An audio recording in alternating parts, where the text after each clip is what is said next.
Hello, and welcome to Riverside Theatre's video series on putting it together. And by it, I mean shows. For those unaware, Riverside Theatre is a professional producing theater and the only one on Florida's Treasure Coast.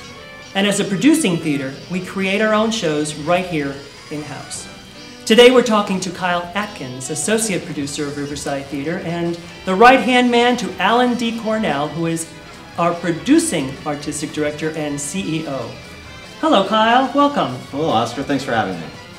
So, our audiences really want to know, how are shows selected to be part of our season?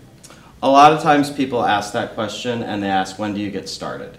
And the process for us from the time we pick a show till you see it on our stage can take anywhere from a year to a year and a half before the opening.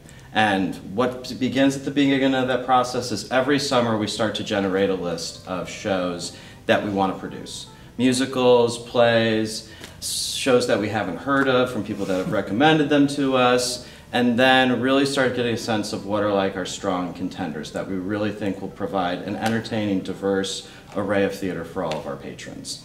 So the next process is beginning to see if we can obtain the rights for the shows. Sometimes we can't get the rights because it may still be running on Broadway. There might be a tour of it out or any other kind of reason that for some reason we're not able to get to the rights. Once we find out what shows we're able to get the rights to and our dates are approved for it, and we find out what the expenses are going to be, how big the cast is going to be in the show as well, then we start to make the final decisions of which shows we want to do and then trying to figure out which slot they go in, whether it's a fall show, whether it's going to end our season, whether it'll be in the middle of it, whether it's a main stage show or a show that we'll do on the Waxlax stage. And once the shows are selected and you've gotten the rights, you actually just get the script. It's, as a producing house, then you have to create everything from scratch. Once we get the rights to the show, then we've been given license to create a production for it. So then the next step of that is to think about who we want to be the director, but also importantly at that point the scenic designer for the show, because they're the beginning part of the process where everything begins to happen for the physical production of the show. So while we're in season down here in Vero Beach, our designers for our next season are already starting to plan ahead for what our upcoming season is going to be. Once they've gone through their design process where they've come up with a concept, what that is going to begin to look like on our stage, that's when they begin to involve all of our staff and have discussions on what's feasible, what's not feasible, but also what's going to create the most exciting production. And that's correct. Getting all the other departments of a theater involved, and we'll be able to meet some of the department heads as we go along in this process. So once the show's selected, once we've gotten our team together, probably the most important part is getting who's going to perform on the stage. So what's the process there? How do we get actors to be part of the show? Well, every theater is different with how you do your auditions based on what your calendar is. For us, most of our shows happen during the winter. So the summer before, we'll begin arranging what are our audition dates going to be for the upcoming season. What are the dates going to be for our required calls with Actors Equity, and also when will the audition dates be when our director, our artistic team for the theater, and also some of our patron producers are going to be attending. When you go to auditions, people often say, what's it like being in the room? The best thing I can describe it as, kind of exhausting. And you think to yourself, why is it so exhausting? You're just sitting down behind a table all day. But every single person is coming in, that is their job interview. So you want to be giving them your full attention, you want to be showing everybody the same respect so they all can put their best foot forward and they feel comfortable in the room with some people that they've never even met before. So at the end of the day, you do kind of feel like, it can be a little tiring. And it's not that you're just seeing 10 or 20 people, you're seeing hundreds of people. That can totally depend on whether it's a dance call, whether we have a schedule of appointments that day, it really can be all over the place. So with having so many people audition for parts, how do we whittle it down to the cast of 20 or 25 that are in the show? Well, once you've done all of your required calls, you've done your dance calls, you've done your appointments, then you have your people that are really your top contenders that are going to be coming to your callbacks. There might even be people that we know that have been on our stage before that might go straight to callbacks because we can already see them possibly in that role. And then you'll go through a day of callbacks for ensemble roles, you'll go through on callbacks for principal roles. Sometimes at the end of it all, you'll sit down and you'll put the whole thing together of who are your top choices, your second and your third choices, or sometimes when you're done with all the ensemble callbacks, then you start making decisions about your ensemble, or the same with your principals as well too.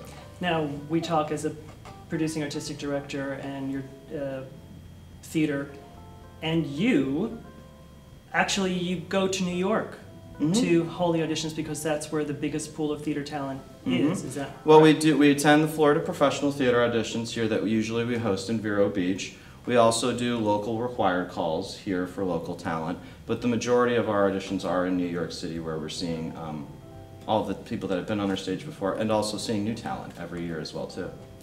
I'm an actor, I've been cast, I'm coming down to Vero Beach. How do you then bring them down? Well, how do you take care of them while they're here? They're out of towners. Once they've accepted the role, whether they have an agent or you go with, individually just with the actor, then they'll begin to just be in correspondence with us on many levels. Our company management will reach out to them to begin to figure out, hey, where are you? Where do you need to fly from? Are you going to be in your own vehicle? You can be sharing, you know. All of our actors now will be they stay at our extended stay hotel Star Suites. So that has simplified a lot of the logistics that we have to do, that we had to previously do in the past. And then once you figure out how they're flying down there, when they're getting here, getting them the script in advance so they can be doing any homework or prep they need to be doing before they get down here. And then hopefully when they get down here, the easiest part of the entire job is doing the actual job, not the auditioning or getting down here. And then they can come down here and get settled into their role. So you make sure that they're taken care of, because if they're taken care of, then they won't have to worry about anything but performing on stage. The theater will take care of all their travel logistics, will take care of their housing, and all those things they don't need to think, they don't need to think about, so they can just be coming to work. And who benefits if it's not the audience, from the actors doing their best? Exactly, Oscar. Now, how did you get involved in the performing arts? What gave you the theater bug? The theater bug? I think like everybody, for me it was performing in my high school musicals, which is where I started to find a lot of my core friends when I was at that age. I think everybody maybe started off performing in some way, form or fashion, and then you start to find other areas that interest you, that I started to find in college. But I guess like big picture, the reason that I really got passionate about being in theater is just because you felt like you belonged. And I think a lot of people connect with that similar feeling that this is just right and this is where I want to be, and also I can use my creative talents for some good. You're not only the associate producer here, but you also have stage managed shows, meaning that you, in essence, run the show once the show opens. Is there any interesting or unique qualities that you need as a stage manager?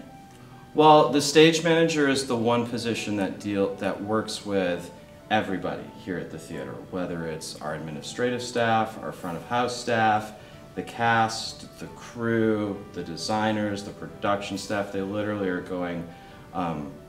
they literally work with everybody.